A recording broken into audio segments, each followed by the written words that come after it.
and welcome to In Your Face. I'm Kevin McMahon, the moderator. This is Ben Myers, and that's Chris Sharp, and these two will be going at it for the next couple of minutes over some certain topics. All right, let's start it off. Ben, how do you feel about the LA Clippers? Are they on the rise, or is this seasons of some success coming to a screeching halt? No, I think the way the Clippers have set up their team this year is they're going to score 150 million points a game and hope they only give up 149 million.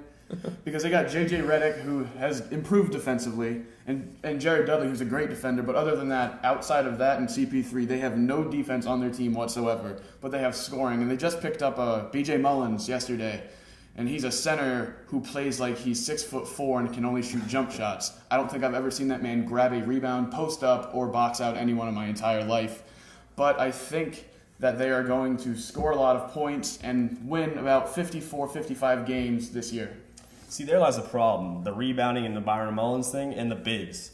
The Clippers, they have one of the best backcourts in the league. They have Chris Paul, they have Darren Collison, J.J. Redick, all those players you mentioned, yes. And they can score a lot of points. But in the playoffs, teams like the Grizzlies with Gasol and Randolph, then you have Dwight Howard in Houston, and you also have Tim Duncan in San Antonio. Those bigs are what really derailed the Clippers last season. So in the regular season, they'll put up a bunch of wins and win a lot of games, but in the playoffs, when things slow down and it goes into the paint, they're going to suffer. Because Blake Griffin and DeAndre Jordan, them alone with Byron Mullins as a backup, that's not going to cut it.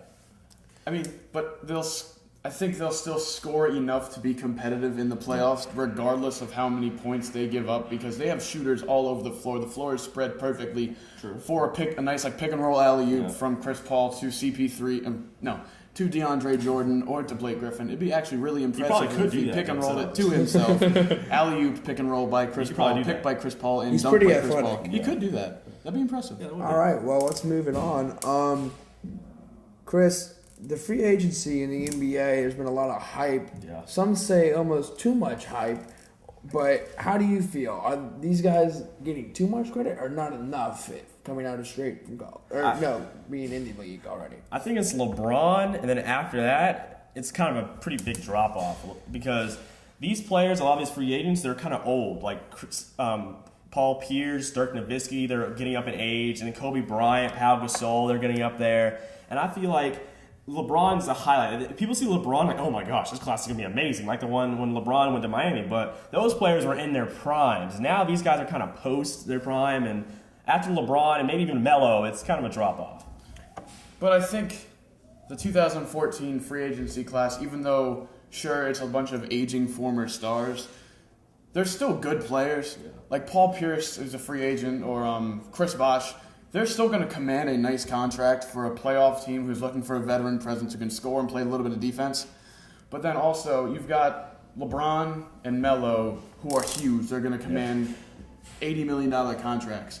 But then you said there's a drop-off there. I don't think there's much of a drop. I mean, they're sure in a talent level-wise, but maybe not in an impact role because, I mean, Danny Granger, even though he's hurt all the time, Danny Granger's still going to give good minutes to a good team. And I think most of the other players that are in that class are still going to be able to give good minutes to good teams. I just think that, the players you would want, in mind, when they built a team out of those free agents, I don't think these free agents can build you a championship team. I think they can be a great piece. Like, say, for example, if Danny Granger went to Cleveland. That would be a great, Cleveland. That would be a great little asset right there. But if you put Dirk Nowitzki, Paul Pierce, and Gasol together in a team, that's not going to win you a championship. That's what I feel. It's a little overhyped in comparing it to the former free agency classes. Okay, quick yes or no before we go into the next one. LeBron goes back to Cleveland, yes or no? Nay. I will agree with that, no. Okay. Last topic, here we go. Recently, Colin Kaepernick, the Super Bowl playing quarterback for the San Francisco 49ers, was spotted in a Miami Dolphins hat. No, he didn't get traded. He just was wearing green shoes and wanted to match.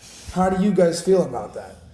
I think that if you're an NFL player or an NBA player, NHL, MLB, I don't think you should be wearing the clothing or apparel or jersey or whatever of another team because The San Francisco 49ers are paying for Colin Kaepernick's life, basically. They're paying him millions of dollars to play football and pass the football for the 49ers. So I don't think he should go around wearing a Miami Dolphins snapback, even though it matches with his shoes. I don't think that's appropriate. Well, he's human, and maybe he did make a mistake, but also you have to factor in that was his team. That's kind of what he does, and it did match the shoes, and it looked nice. It did look good. I have to admit, it looked great. Yeah, everyone knows who he is, what he is for, so and everyone's making a hoopla. As long as Kaepernick goes out there, performs, and kills it like he did last year, I don't think it'll really matter. And also, Cam Newton, he said he was a Falcons fan like a few days ago. So yeah, I don't know. As long as these guys aren't throwing the game for the other team. That's fair. That's true. And they're not demanding to be traded to this team and only that team,